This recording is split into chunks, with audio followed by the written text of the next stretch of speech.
கர்த்தருடைய நாமத்துக்கு மகிமை உண்டாவதாக. இந்த நாளிலும் வேர்ட் ஆஃப் கைடன்ஸ் என்னங்கிறத வாசிக்க கேட்கலாமா? நீதிமொழிகள் 27:8.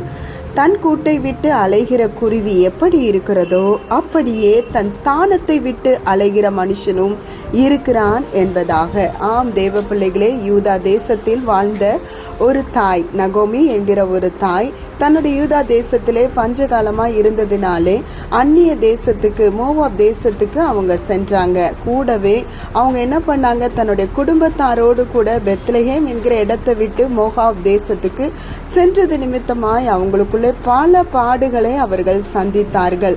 அவர்கள் தங்களுடைய புருஷனையும் தன்னுடைய குமாரர்களையும் கூட போன அந்த தேசத்துல இழக்க வேண்டிய ஒரு சூழ்நிலை இருந்தது. ஒரு நபர் எந்த இடத்துல இருக்க வேண்டுமோ, தேவன் அவங்கள எந்த இடத்துல இருக்க விரும்புகிறாரோ அந்த இடத்தை விட்டு நம்ம விலகும் போது அதில் சில கிரயங்கள் செலுத்த வேண்டியதாக இருக்கும். தேவனுடைய பிள்ளைகளே, நம்ம கவனத்தோடு இருப்போம்.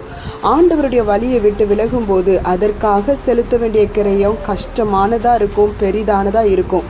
ஆகவே கர்த்தர் நமக்கு வைத்திருக்கிற ஸ்தானத்தை விட்டு அலையாதபடிக்கு நாம் நம்மை காத்து கொள்வோம். கர்த்தர் உங்களை ஆசீர்வதிப்பார். God bless you.